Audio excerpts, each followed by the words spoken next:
This is the first time I'm doing this, and we're at this beautiful location. I'm with Dr. Alejandro Badia. Vadia. Yeah, Badia. I'm so sorry. And he has this book. It's healthcare from the trenches. It's barriers of the U.S. healthcare from providers and the patient's perspective. He's done a lifetime of work trying to get physicians represented, and he decided to graciously allow me to collab with him in his beautiful home here in Miami. And so I just wanted to get into a few things. You basically built a globally recognized brand here. And, you did this all on your own. You decided to take healthcare into your hands. What made you decide to do that? Well, I was fortunate in that I joined a colleague, gosh, hate to say this, but 30 years ago. And we created something called the Miami Hand Center. And we were a globally recognized, it was actually the epitome of privatemia. So I may have one soon, may have an academic title soon, but I've never had an academic title. And our group grew to 5 surgeons, and all of us were presenting at national and international meetings. So I realized that you can be in private practice, but you can contribute to the overall body of knowledge in our field, which is hand and upper extremity surgery, so orthopedic surgery. One partner was plastics. When the group broke up, part of the reason was I certainly wanted to create a bit more of a boutique experience, because I realized we're in Miami. Sure. So we are in the crossroads of the entire hemisphere, not just Latin America, the Caribbean, Canada. Yeah. So I have patients coming from these places because... They're coming from Canada? Oh, absolutely. Wow. Actually, a lot do, because the snowbirds come to Hollywood, which is just north of Miami. That is a huge epicenter. The point being is that in their healthcare system, and there's excellent doctors there, but the healthcare system, like ours, is broken. It's a different kind of broken, right? They have a public nationalized system, but you can't get in. So it can take you months to get an MRI for your shoulder. I do a lot of shoulders. And then once it's determined you have a rotator cuff tear, it could take a year to book the case. By the time you book it, you get what you call a peek and shriek, meaning you put the scope in, not repairable, because too much time has elapsed. So the opposite problem that we have in the U.S., why I wrote the book, is that there's too many barriers to care. The insurance companies, they don't just accept premiums and pay out. Now they want to control healthcare. She authorizes. Isn't that the most ridiculous? It's insane. It's like this concept, somebody sitting at a desk authorizing me for something that I'm an expert in. That's like me authorizing you for a procedure in cardiology, and I'm a physician. 100%. Yeah. So what I tried to do is create a center, Badia Hand to Shoulder Center, which was very focused on patients who said, you know what, I don't want that nonsense. I'm happy to pay something. And I'm thinking, well, if all these people, and we'll get into that, right? If all these people are charging for this regenerative medicine and longevity medicine, I'm thinking, why shouldn't you pay to have your wrist scoped, or your carpal tunnel released, or your rotator cuff repaired in an outpatient environment where I've done one surgery in 15 years in a hospital. And I used to be chief of hand surgery at Baptist. So, and nothing against hospitals, but to me, hospitals are like for your colleagues who do, aortic valve replacement surgery. Yeah. No, and that's what a hospital's for. I think that's absolutely incredible. I think you were the first of your kind, and a lot of people wanted to do what you did, but they just didn't have maybe the guts or the finance, whatever it may be. But it's cool to see that you followed that through. For me, as a prevention-focused cardiologist, I feel like I am constantly battling the insurance companies. In fact, I have a whole team for my Cardiometabolic Center that all they do, one person's entire role, in fact, it could be 2, is just fighting insurance companies. And what we've realized is they automatically give us a no. Right. And then it's almost like an AI generated no. Yeah. And then you talk to them and you're like, wait, hold on. This person is going to have a heart attack if you don't. Do you feel like that's the same in surgery? No, it's the same in every field. The insurance companies, somewhere along the way, and I talk about it in my book. The longest chapter is chapter 9 on insurance. Oh, yeah? Okay. Yeah, you can read the title there at the beginning. Right. It's in every field. Anytime there's insurance involved, they think, this is the irony, they think they're saving money with this process. But all those people, this army of people sitting at desks, they all have salary and benefits, including health insurance that they have to pay for. So that adds cost. And the reality is what they need to do is trust the physician. Now we need oversight, right? Like if somebody's coming to me and every single person with shoulder pain, I'm booking for an arthroscopy, that's wrong. That's not great. So we need oversight. Yeah. not authorization, right? And that alone would save so much money. And the one thing we don't talk about, and you heard this in congressional hearings recently, because they're finally being brought to to to to to to being accountable on this. We don't talk about the delay, right? So the things that you're asking for in cardiology, ultimately, a lot of them are authorized, but it can take weeks or months. And what if they die? Right. And so with me, it's not like you. I mean, somebody could die, or somebody could have, or maybe they don't die, but they have an MI, they have a, I don't know, pitting edema in the legs all of a sudden, right? Whereas with me, sometimes, particularly if it's trauma, that has a timeline, right? If it's an articular fracture in a finger or the wrist, why do I need an authorization? And this is someone's hand. They Yeah. use it every day. It's like that in every specialty. So what I realized, 18 years ago, is I don't want to practice medicine like that. Now I'm lucky. I had joined a very good colleague. They came to be 5 people, so we were very good, and we had our own surgery center. Yeah. So we were ahead of our time. We had a specialty specific ASC, ambulatory surgery center, which was literally down the hall from the exam room. Perfect. Right. So when I left the group, I wasn't going to go backwards. Sure. So I went and I took the risk. I took a loan out for the commercial real estate. I did not lease. So another lesson to young physicians, if you can own. That's huge. Yeah. If you can own, it's like an apartment. Nobody wants to lease or rent an apartment or a house if they can buy it.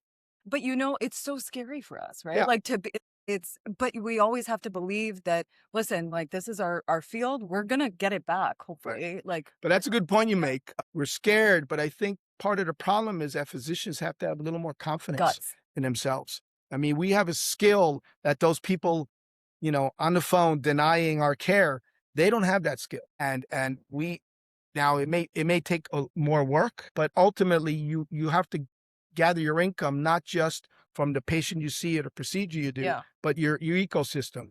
So for a long time, I owned therapy. I wasn't very good at running it, honestly. So fortunately, I just sold it recently. So, not a lot, but I wanted therapy there because I want the complete paradigm. Your whole system is exactly in one place. And then I started my own emergency room, right? I didn't want to depend on emergency rooms. You just built off of one concept. Yeah. Yeah. So I started Ortho Now. I will say it was the most frustrating thing I've done in my life. Yes. Because it was hard to change the habit of people, right? If you have say you have a bad injury. Yeah. They automatically think they have to go to the hospital. Yeah. If it's a minor injury, they go, oh, it's very convenient to go to my urgent care, my general urgent care. But they don't understand the general urgent care physician knows as much about orthopedics as I know about the eye, which is almost nothing. Right. So interesting. So I started that, and because the insurance companies didn't really appreciate it, they didn't. I mean, and one of the things I talk about this in an article, the MLR, I talk about it in a book, the medical loss ratio. Medical loss ratio. Can you tell me about that? Yeah, it says that the insurance company has to spend, and this was part of Obamacare, it's wrapped up. Okay. Like a lot of things, right? The medical loss ratio says that an insurance company has to spend 85% of its revenue on patient care. So you and me, anybody would say, oh, that's a good thing. Yeah. Well, no, it's a perverse incentive for them to keep costs high. So if you come to them with an Ortho Now or any other, smart cost-saving care network, they save too much money. So they're not interested, actually, ironically, paradoxically, in saving money. Okay. So that's why our healthcare system is out 20% of the U.S. GDP. So think about that. Because people would say to me, and they'd say, oh, Alejandro, Ortho has a great idea, my kids' school, the parents, take their kids there, or grandma from, and no. Yes, I mean, it was successful enough. I had it 15 years, and now I did sell the majority of it. And hopefully business people will be better than me at growing it. But do you think physicians need to just be more gutsy? Yeah. Like, I feel like you are someone that just took risks, it paid off. Like, if there was like one thing you could tell someone that's maybe my age, like early career starting out, maybe a little out, but like we are just trying to take these big risks because we know that the hospital system, no offense to hospital systems, but we need hospitals. We need hospitals. Yeah. I need hospitals. Like, I love the hospital I work for, but it really will not get me to the goal that I want, which is truly patient advocacy, getting my patients exactly what they need in a timely manner, and doing it in a cost-effective way. Well, well, for one, nobody cares more about the physician than about patients than physicians and our professional colleagues, right? Nurses, techs, they all care. But we also know the most cost-effective and streamlined care. So we end up saving money. And the problem is they don't, and yes, there are bad apples, right? There are people who overutilize. Part of my book also talks about over-ordering tests. But as you know, a lot of that is a CYA, right? Is people are afraid of lawsuits. So that's something else we have to fix in this country. Did you feel like that was a huge thing in the ER? Like, because I feel like I never worried about that. No. And there is one case that's pretty interesting that my colleagues were stumbling over each other to contribute to the chapter. I think it's chapter 11 on malpractice. In this book? In the book, yeah. Okay. So there are some great stories there. But otherwise I wouldn't sleep at night. So, I have to pick up a scalpel in South Florida. So you cannot be worrying about that. It's, you pick your battles. I guess it's kind of like my hero, Alex Honnold, the climber. That's my hero. I've never really had a hero other than mentors. But like this guy doesn't think about the fear. So, look, you're not going to die if you take a risk and buy the real estate to put your clinic in. Right? Yeah. Yes, we all fail, right? Every entrepreneur, I've done other things that I've failed. Yeah. And even ortho now, I don't consider a failure, but it wasn't the home run I was expecting. Sure. But I soon realized it was due to the barriers in our healthcare system. And then I feel like one lesson of failure leads you to the next success, at least for me. Yes. Like, I feel like none of my failures were really, in the time, they felt gut-wrenchingly, like, I did not feel great. But I feel like it always led me to my next opportunity. And I don't know. I think it's people that just don't care and they just keep going for it. That's how you really push through the system. Well, Thomas Edison tried, when he invented the light bulb, the incandescent bulb, it's reported that he had 1,500 different versions till he finally hit it. I wish I was as resilient as he. I don't think I could. But there are many stories. I'm a voracious reader now that I have more time. Yeah. So I read a book probably on average every 10 days, 12 days. Sure. So I highly recommend anybody to read the Walter Isaacson biographies. I've actually read every one of them now. So my first one was Elon Musk.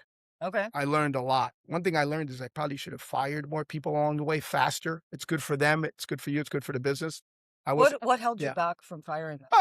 That's a problem. Physicians tend to be pretty empathetic, right? I think in business, you've got to be, it doesn't mean that they're bad people, but they're seeing the bottom line. And own your losses early.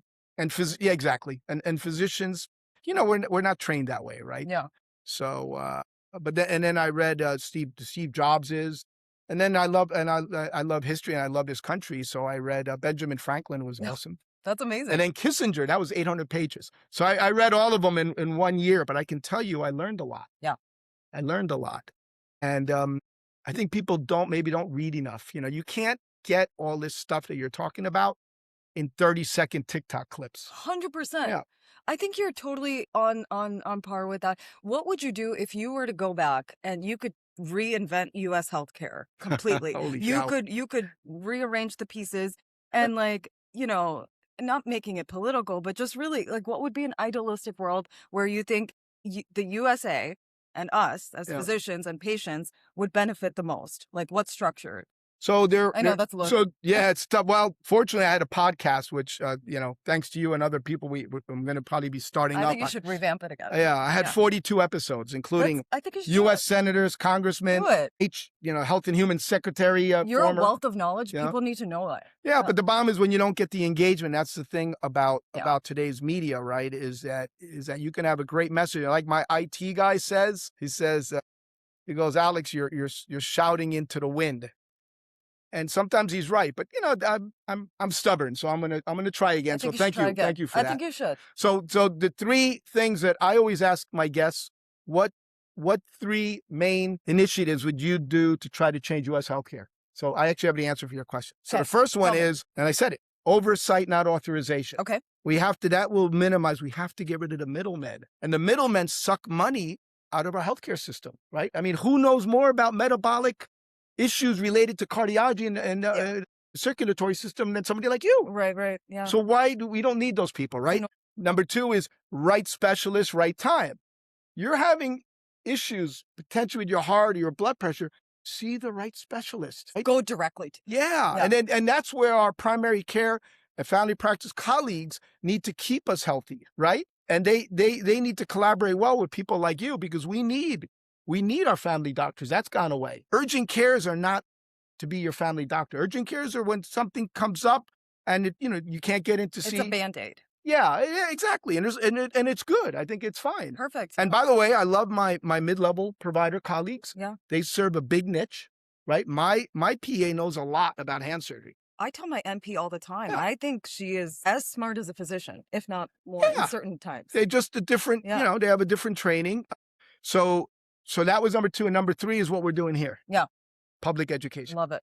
Public education. And I think thanks to social media, because unfortunately, and this is to you, New York Times, okay, the popular media has not explained to the public why our healthcare system is so expensive. And I realized with my own local newspaper, which is now a pamphlet, by the way, it's literally a pamphlet. I'm not going to call them out by it, but our local daily, like it's amazing because, and I realized there are full page ads there come like September, October, full page ads for Medicare Advantage plans. Now, I think all of us know that Medicare is a good institution. We don't need another middleman making money off each patient they sign up for Medicare Advantage. No. But if you look at our local newspaper, they need revenue. I understand. They need revenue. So they have literally full page ads. So what were you saying about the New York Post again? Or New York Times? Well, all of them is they don't write about what's ailing our healthcare system.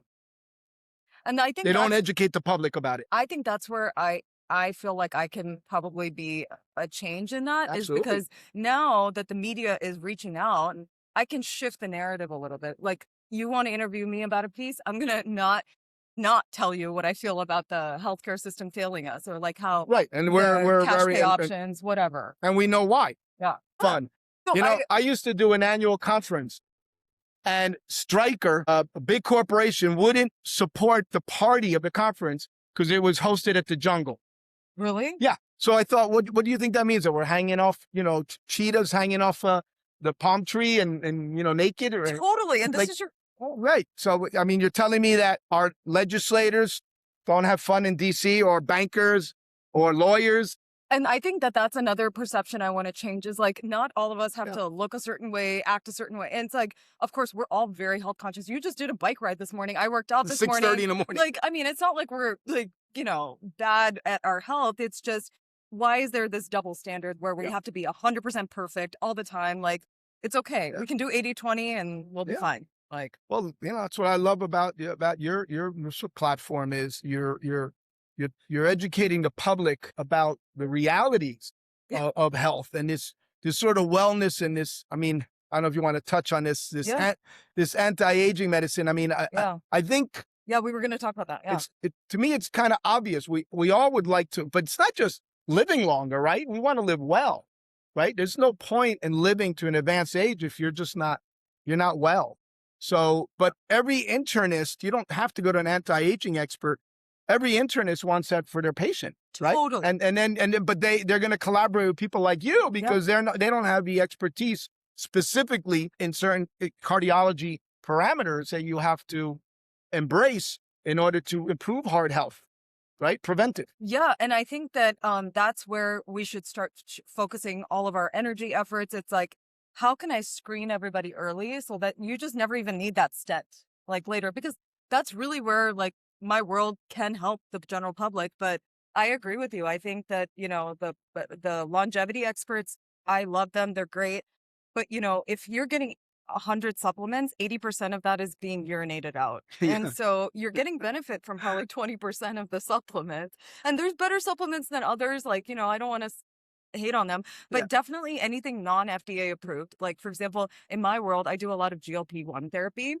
Yeah. And it's because I'm not a weight loss clinic, so definitely not for that. But really, you'd make a lot more money, I would. People bring out their credit cards like I'm some drug dealer. They're like, I'll give you cash, and I'm like, listen, hold on, like it's okay. But now with the CV risk reduction indication for the GLP-1s, they're amazing. But like, we're getting this Mexico retatrutide in the mix, and like, we're getting all sorts of peptides that are, I don't even know what they're called. They're initials, and I think I think they keep that on purpose because they want to keep it like very scientific. NADCCEX. Yeah, I mean, Yeah. It's crazy. I've read Sinclair's book. Yeah. So, the other misconception, right, is that traditional allopathic physicians are not adverse or against, these concepts and nutrition. We just don't get a lot of it in medical. So it's true. So that's part of our healthcare system failing us That's a little bit. good point. But I think that's changing now. That's a good point. Yeah. I do feel like I had to learn that on my own. Right. Yeah. Right. So don't think that your doctor doesn't care about this. Some are a little more well-versed in it. So you have to seek somebody who is. And I also think that, we're not allocated the amount of time to really properly dedicate to nutrition counseling, dietary, exercise. Like if I had 15 minutes with you, how much am I really going to get into? So I need a team member to offload that.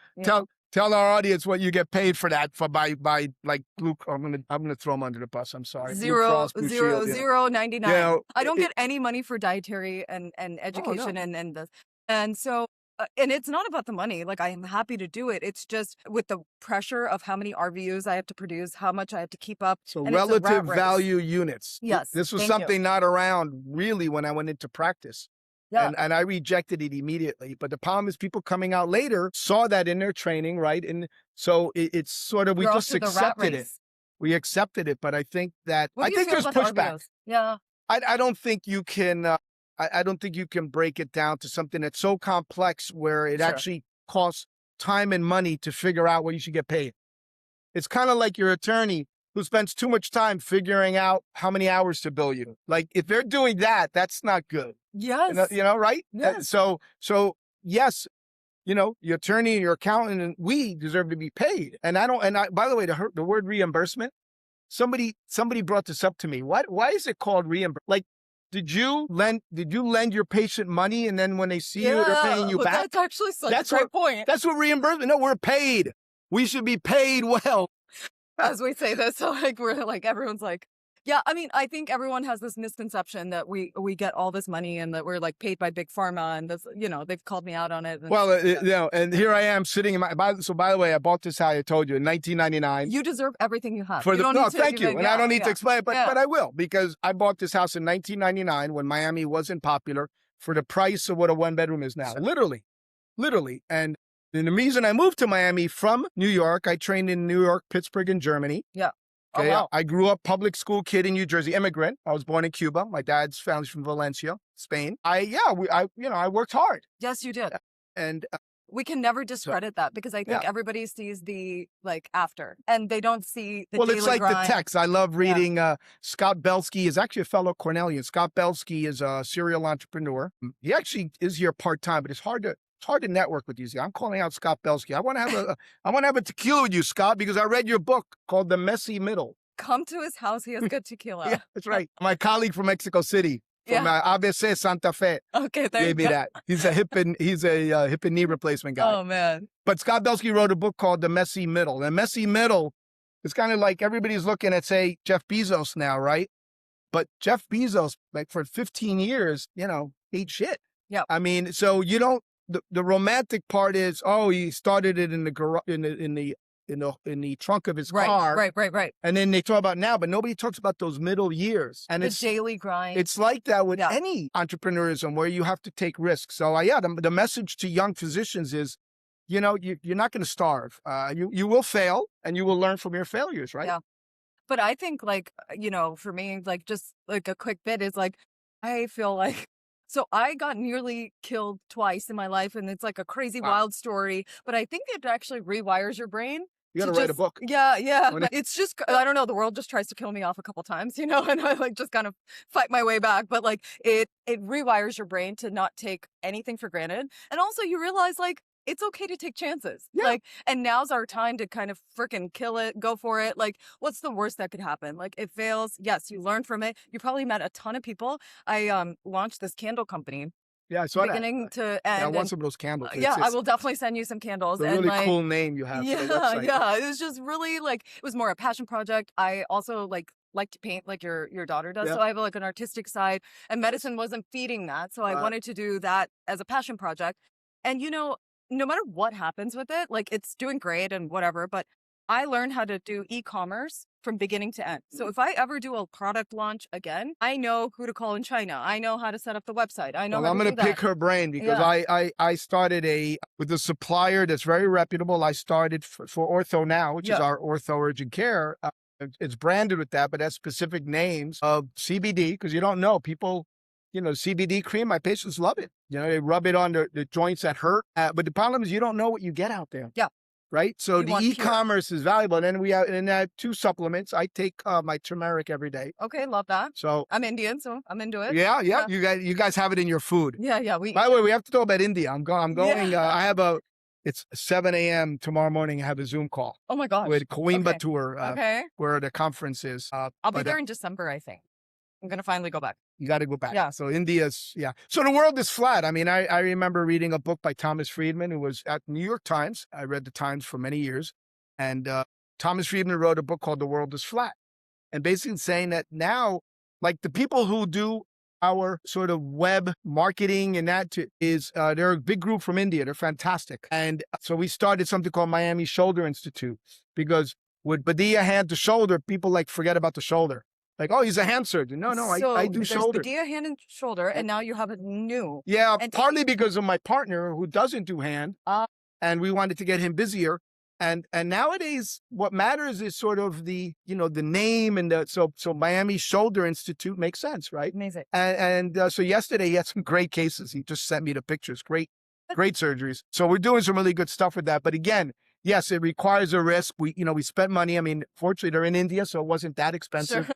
But it takes a while to catch up. And now we're starting to see the fruits of labor. Conversations, we don't have them as physicians. No. Nobody's everyone's like, hey man, what's your call schedule? More than, hey man, what product are you launching? Yeah. Or what thing can you do extra so that you don't have to grind every day?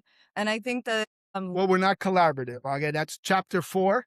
And that's the thing, you're so collaborative. Yeah. We all have to take a page out of his book. He doesn't even know me. And he just literally was come over to my home, warm welcome, let me connect you with whoever. And I think that the energy does, we all need to stick together. That's the first thing you said to me. Doctors need to stick together. Yeah, no, that. But see, this is why the insurance companies, even the big healthcare systems, are laughing their way to the bank. They know that they can't get doctors to collaborate, many times to even talk to each other. We can't even sit in a room together. It's amazing. When I first came to Miami 30 years ago, I remember I needed medical clearance on a patient or something, whether it be the pulmonologist, and I wanted to speak to them about it. It doesn't take long. Oh my God, getting somebody like that on the phone.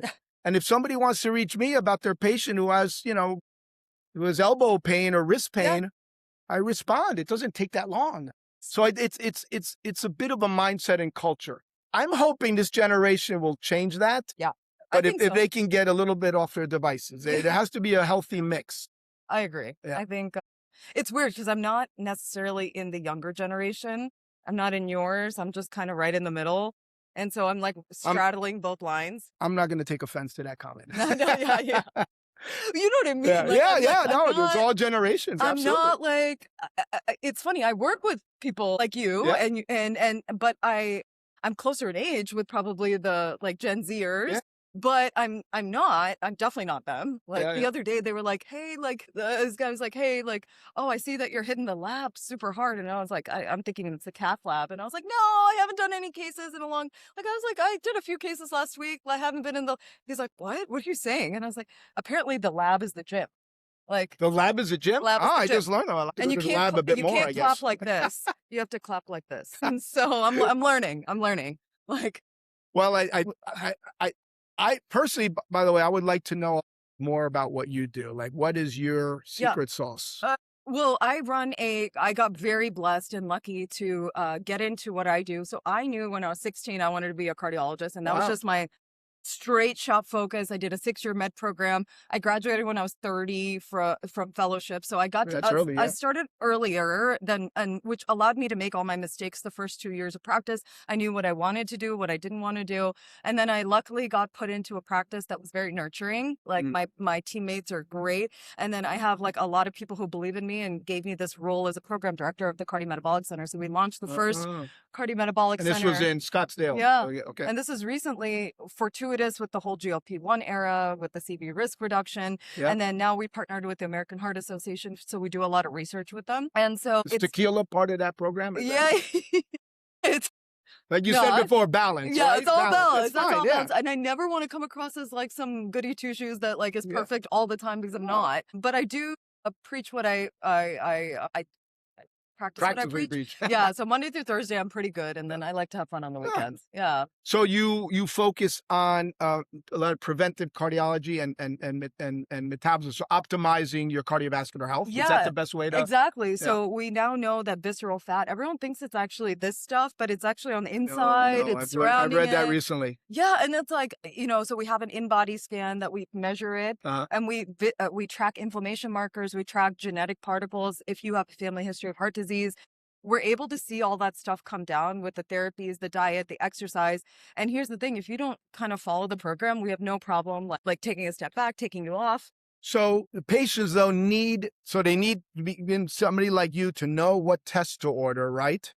But the problem is we don't know how to, even my own, I have to go up to my file and it's on my computer somewhere, Yes. but like I don't have it. And there are a lot of different apps in that, but I'd like to, his yeah, app would come Justin, right. get in here. Get in here. Give us a little pitch in your app right here. Okay, so by the way, I yeah. saw this app and it's incredible because it's every piece of data that we track, but patients are bringing us like multiple sheets, right? Or they're showing me their phone and multiple apps, and this guy has figured it out to kind of synergize, tie everything. them together. Yeah. Yeah. I'm Justin Schwartz, and I'm the founder of Biome. And essentially, we're building personalized health in your pocket. So it aggregates wearables, labs, and medical records all in one place. Therefore, we have all that data to give you the most personalized protocols and also connect you with real care. These two right here. That's it in a nutshell. I There love we it. go. Yeah, Just by the way, he connects with Aura, Epic, so my Yes. chart, and then Whoop, Yes. and Whoop, I haven't heard of that one. Sonora Quest and LabCorp, There we go. right? Yes. And so LabCorp, those are the MyChart, main Quest, main, yeah, we use labs Quest a that lot. we use. So Wow. yeah, and it's really user friendly. It's super cool, 3D spinning around device. Like I think the patients are gonna love it. I think so too. Yeah. So I mean, in the end, what this is all about is trying to reach the public. As I said, unfortunately, with popular media, they're not always going to present this stuff. So the one of the great things I think about social media, even though there are issues, okay, but one of the great things, it gives the opportunity at minimal to no cost for people who have really important knowledge to be able to share it. Yeah. And I think the challenge is just for the public to sort out what's accurate, what isn't. Yeah. And, I told you I gave that lecture in Spain last week about myths in medicine, misinformation in social media. So I need to do something with that I lecture. think you should do that again on social media. Yeah. What I need to do is take that PowerPoint and narrate it and then put it out there. But Why don't again, you it's a little bit long, right? So question is, Why don't you come to Scottsdale? And like, I love we'll make that happen. I told you about my friend, right? Yes. So shout out to Andy Goldstein, phenomenal cardiothoracic surgeon who came. He had a conference in Fort Lauderdale.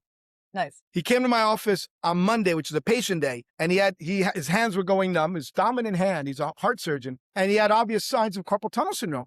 So I said, okay, Andy, it's a patient day, but a carpal tunnel release for me takes under 10 minutes endoscopically. The OR is down the hall.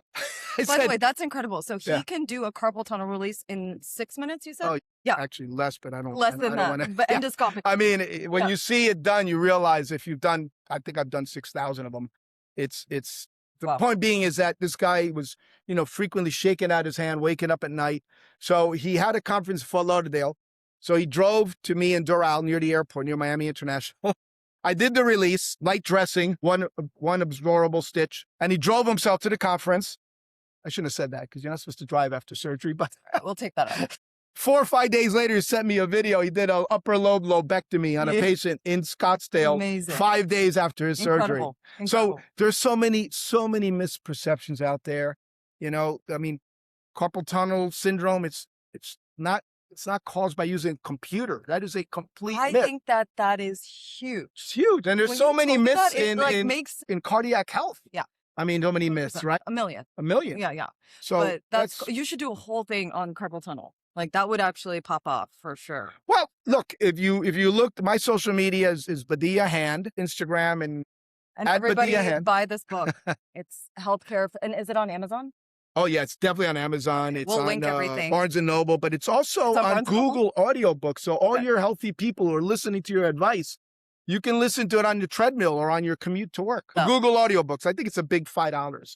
Yeah, listen, he's not doing this for the money. He No, really no. put a lot of time, No. effort, energy, and you can tell it was a well thought out book, and it's gotten Yeah, thank you. extremely positive reviews. So definitely, everyone has to check this out. Well, there's one chapter there about opportunists in healthcare. So when you reached out to me, obviously I just quickly went through your background and I said, wow, there is so much out there, especially here in Miami, there's just so much out there with sort of, med spas and regenerative health and the peptides. And some of that stuff, yes, is very valid, but I think that we have to kind of get back to basics a little bit. Yeah. And people need to understand that a board certified cardiologist and an orthopedic surgeon know a lot about our respective fields. And that doesn't mean we can't collaborate. Just like the longevity specialist Yes. I'm connecting you to. Yeah. Yeah. No, it's incredible. But I think everyone's going to get bored after this little bit. So thank you so My much. pleasure. This was incredible.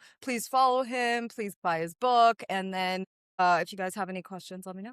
Yeah. We should have another tequila.